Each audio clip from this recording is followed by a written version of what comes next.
She's an international speaker, a best-selling author, and a popular recording artist. Sheila Walsh gets candid about some of the messes she went through in life and how she got through them. We need to know what we can do right now to find the strength we need to get through those messes to the other side. Plus, a neglected little girl is rescued from her abusive home and asks God to give her a new family. See how God answered her prayer, all on today's 700 Club Interactive.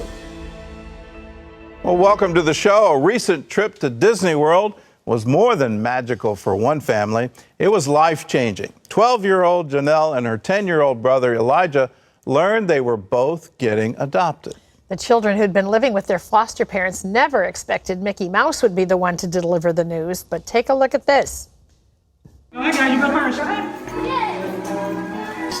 You're here! Hiya, pal. Would you mind if I got a picture with you? Right. This is a message. Stand with Mickey, guys. For y'all? Great! Cool. Adoption. Dog! Congratulations! Awesome!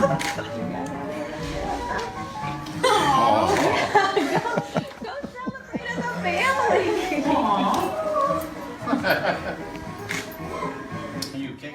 All right, Sure. look at this camera first. Right here. Parmesan! All right. Boy, Disney World and a family all in one day. Disney World turns into Family World. That's wonderful. That is awesome. Well, that video has gone viral with close to 3 million views. And, just seeing how those children react should speak to all of us of the significance of having a place where you belong. Well, until you see that, you really don't understand the impact on the child to say, somebody wants me, somebody wants me in their family, somebody loves me enough to do that. Yes, it is life-changing. And it's not temporary, it's forever. Well, November is National Adoption Awareness Month, so we wanted to share some stories with you that have changed lives around the world. Like Katie Davis, who is 18 years old. She went on a missions trip to Uganda and was immediately captivated by the people and the culture. Less than a year later, Katie returned to Uganda to teach at an orphanage, and it's been her home ever since. Well, by the time she was 23 years old, she had started a ministry, a school, and get this, she's now a mother to 13 girls who she adopted and raised as her own. Well, when Katie recently got married to Benji Majors, she didn't have sisters or friends beside her as her bridesmaids, but 13 beautiful daughters. Wow. Katie says she learned the most valuable lesson about true love and what it means to love through the adoption process. And there is a picture for the ages. Wow. That's amazing. A wedding party. Yeah, that's frame-worthy, as they say. An incredible story. If you've never read her book, Kisses from Katie, it's a great book to read, very inspiring. Well, 2 boys in Washington, Missouri received the surprise of a lifetime while visiting their neighborhood swimming pool. 12-year-old Isaac Nolting was introduced to 13-year-old Dakota Zimmer, and the two quickly became pals. And they noticed similarities in personality and appearance, and the kids were then asked if they were related. Well, Dakota told Isaac that he had a brother who was adopted by a woman named Dawn, but never met him. When Isaac got home, he asked his mom, Dawn Nolting, if he was adopted. She revealed that he was, and that she had been looking for the right time to tell him. Isaac and Dakota are very happy to have found each other. They spent their birthdays together and have weekend sleepovers now, playing Xbox, riding bikes, and skateboarding. And turns out, I guess not surprisingly, they like all the same things. Pretty exciting. Can you imagine such a thing? Brothers forever now, I yes. guess so. I can't imagine it, and what a wonderful thing. Yeah, it's and to great. meet at a swimming pool of all places. But okay. Well, with more than 1 million United States families trying to adopt each year, there's a greater market than ever for orphan children in third world countries. It's a new form of human trafficking in which parents are told that their child will be temporarily sent away for a better education with the promise of a later return. For an Ohio couple who adopted 5-year-old Mata from Uganda, it's something they know all too well. Adam and Jessica Davis paid $15,000 to a European adoption consultant and were told that Mata had been abandoned by her mother after her father passed away. Well, as Mata became more fluent in English, she started telling them about her mother.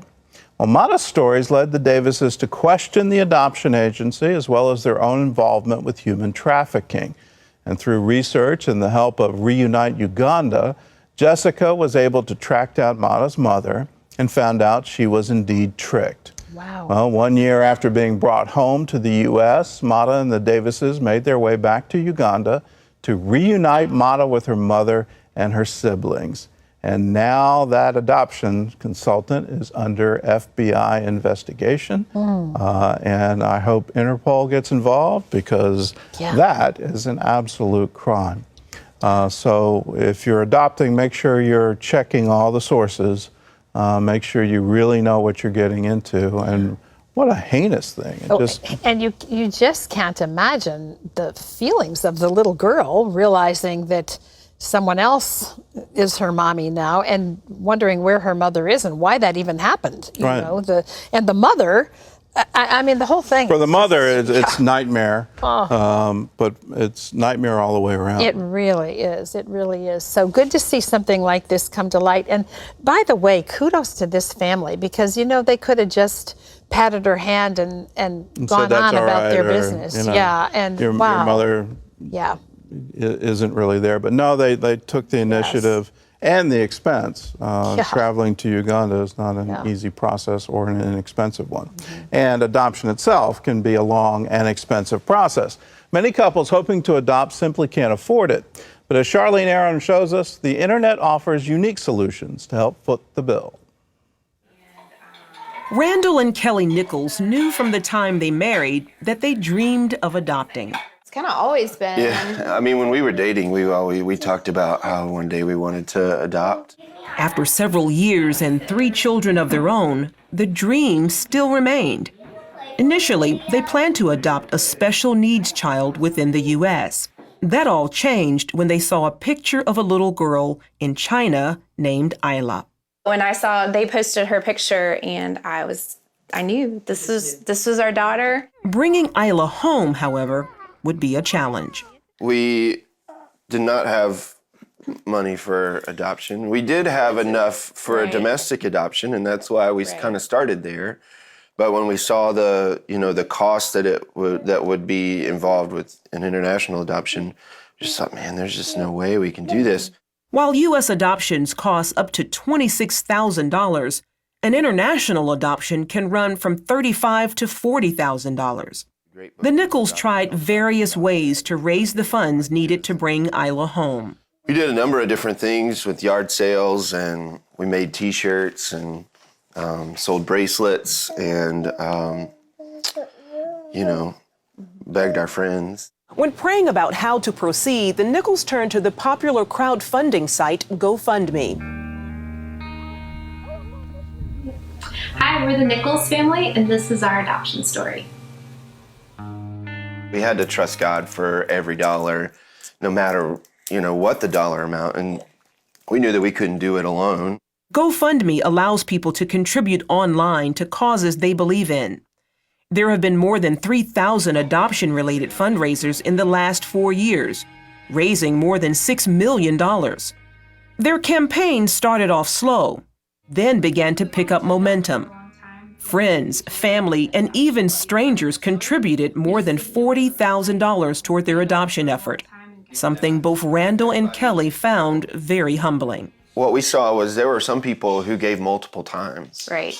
Sacrificially too, not like this is extra money that I can give. Like we're gonna go without something to give you. Like single mom, taking care of her mom and daughter, giving us $500 every time we turned around. After an 18-month journey, the time finally arrived to meet their little girl face to face. She reached for me. I wanted her to come to us when she was ready, and she reached for me. I couldn't stop crying, and it was kind of hard to just be in the moment without, feeling a little bit out of control. At their homecoming, supporters greeted them with love and fanfare, many calling Isla a celebrity. There were probably 20 to 30 people at the airport when we got there, you know, at 11:30 at night. Signs and everything. Yeah, just to celebrate. The Nichols admit raising a child with special needs is challenging. Isla has a heart condition that has led to one open heart surgery, and she's set to undergo another procedure soon. Still, her parents say that all pales in comparison to having her as part of their family. It's hard to think of it because the joy that she has brought us is so far outweigh the challenges. Charlene Aaron, CBN News.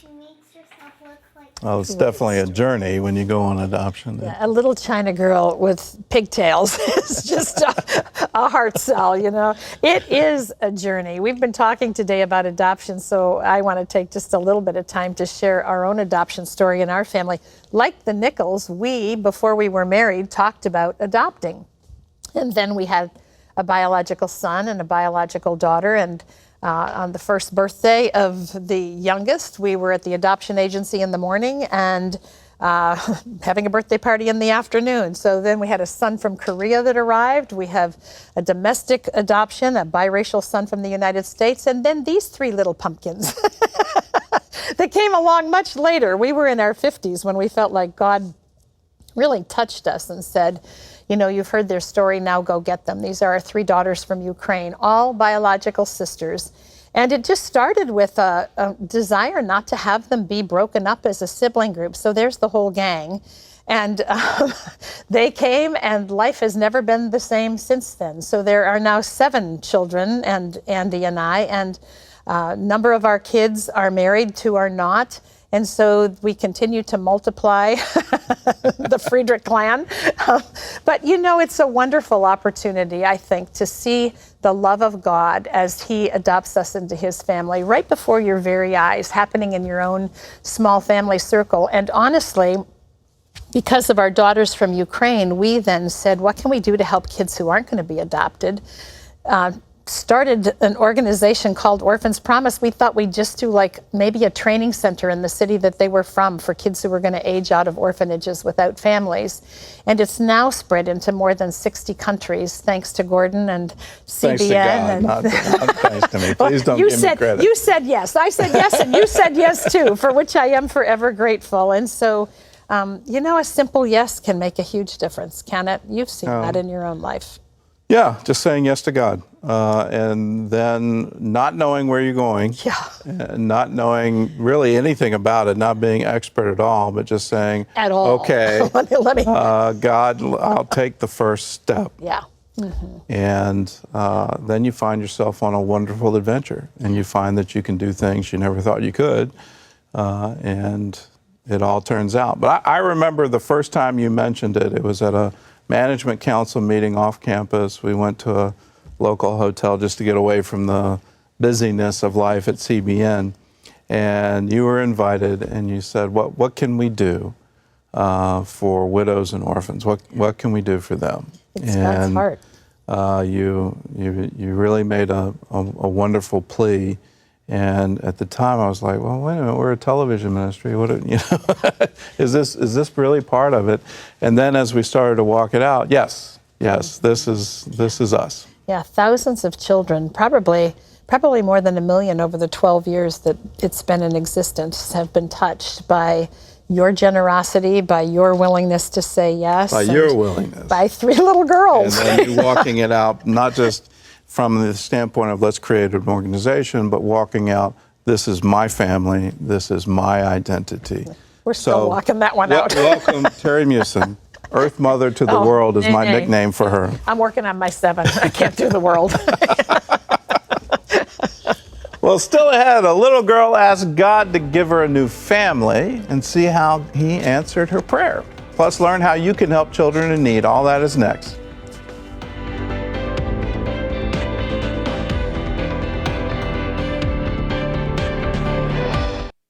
Yulia was an orphan with 3 strong desires. First, she longed for a mother and a father. Then she wanted a brother. And then she wanted a dog. Well, today, this happy little girl has all 3, thanks to the generosity of people like you. To 12-year-old Yulia of Kyrgyzstan, happiness is having a new home. I have food, I have clothes, and I am loved.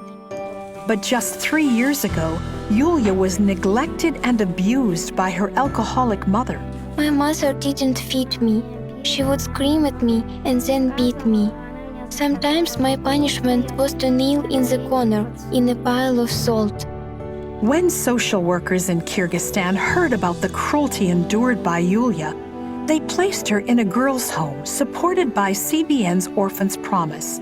Lyubov, a caretaker in the home, remembers when 9-year-old Yulia arrived. Yulia came to us as a traumatized child. Her eyes were very sad, and she cried often.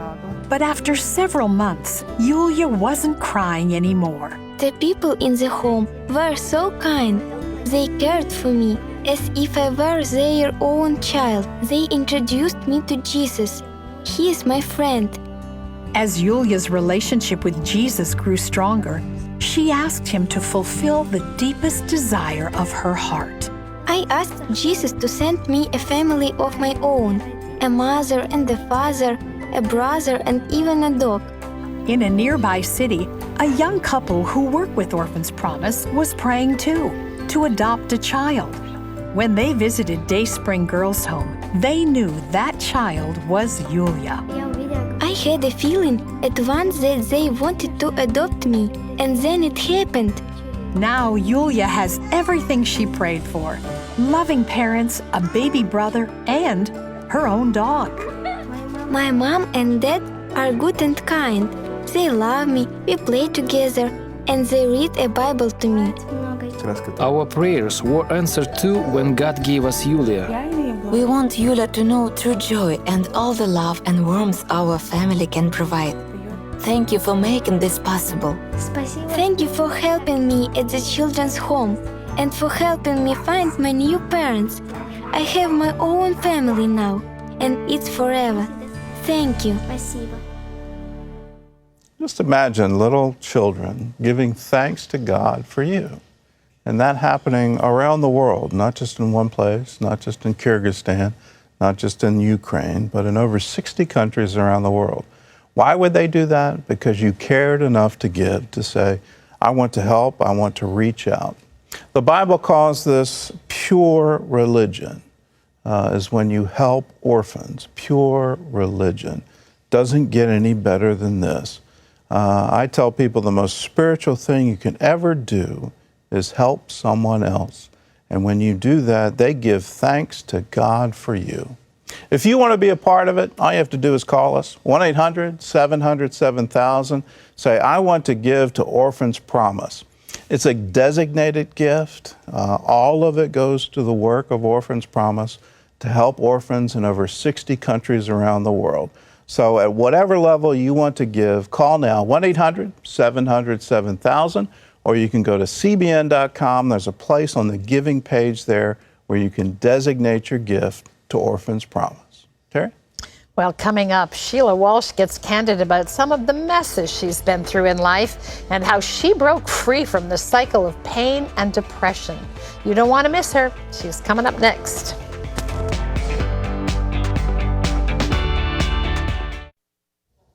Sheila Walsh is a show co-host, an international speaker, a best-selling author, and a popular recording artist. And through it all, she has struggled with mental illness. Take a look. Best-selling author, co-host of Life Today, and former co-host of the 700 Club, Sheila Walsh is back to bring encouragement to those dealing with despair. We need to know what we can do right now, right where we are, to find the strength we need to get through those messes to the other side. In her most candid book to date, called In the Middle of the Mess, Sheila shares her darkest memories and how God was her safe place when life was terrifying. Joining me now is Sheila Walsh, and it's so awesome to have you back in the building on our programs today. It's great to have you here. You know, a lot of people, Sheila, that struggle with mental illness, and there are a lot of people who do, wouldn't share it with anybody because they're fearful of what people will think of them, the stigma attached to it. What made you decide to do that? Honestly, probably because of that, because I know there's such a stigma attached to mental illness. And I think, you know, when Christ meets you where you actually are rather than where you wish you were, and in that place you discover how loved you are. I remember my first night in the psych hospital, writing in my journal, I never knew you lived so close to the floor. Yeah. Because I'm used to, you know, worshiping God and His majesty as we should. But what I discovered is the truth of that psalm where it said, the Lord is close to the brokenhearted. Amen. I love and that. saves those who are crushed in spirit. And so I remember the first thing that made me realize, I'm going to talk about this a lot, was a pastor wrote to me and said, a bunch of our women are coming to hear you. My wife is not, though. She struggles with severe clinical depression, takes medication, but nobody in our church knows because she thinks if they find out, it'll hurt my ministry. Would you meet with her? And so I met with this woman, and at first she wouldn't even make eye contact. And I said, you don't have to tell me a thing about your life, but would you let me tell you about mine? And we ended on our knees together, tears rolling down her face. And when I saw her run into her husband's arms, I remember thinking, Lord, I would do all of that again for that one woman, because I know what it feels like to think there's something wrong with you. Yeah. You know, something wrong with you spiritually. You're letting God down. You know? Yeah. It's hard for people, Christians especially, to say they have a problem. I mean, we talk so surfacely to each other in life, passing, you know, whatever about the weather or, you know, the holiday or whatever it might be. Why do we have such a hard time acknowledging where we're falling short of the mark? I think we get our resume mixed up with God's resume. Yeah. You know, I think we think that we're supposed to be the ones that have it all together. But even in just my circle of extended friends at the moment, I have one who's an alcoholic who's really struggling, and she's a mom. Yeah. So I have another friend who's struggling with online pornography. And these are the kind of things that we don't talk about in the church. Yeah. But to my thinking, if even one person in the church is struggling with it, we should be talking about it. Yeah. If there's one, you know there are many. You know there's a lot more. So, you know, what I hear you saying and what you write about in the book when you talk about some of your friends and people who are struggling is that it's a journey that we're on, and we need to run the journey together, run the race together. What kind of a difference does it make when we come alongside each other like that? It makes a huge difference. I mean, when I was on the 700 Club, when I hosted, I was well known and desperately lonely. Yeah. Because I wouldn't let anybody get beyond the wall that I kept around myself in case you saw the real me. Because I thought the real me is not acceptable. Mm-hmm. But now being known it's the most beautiful thing. And I think, I say to even my son who's 21, you need a couple of guys that are your safe place, that you can tell whatever you're dealing with and who won't judge you, but who will love you and pray for you. And I have that. I have that in 3 girls who, if I'm not doing well, I can text them and they're like, we're on our knees on your behalf. Yeah. You know, we're not made to do this journey by ourselves. And, you know, sometimes I think people say, well, how do I find those people? How do I know I can trust? But doesn't it kind of start with being candid? How do you know who the safe person to be honest with is?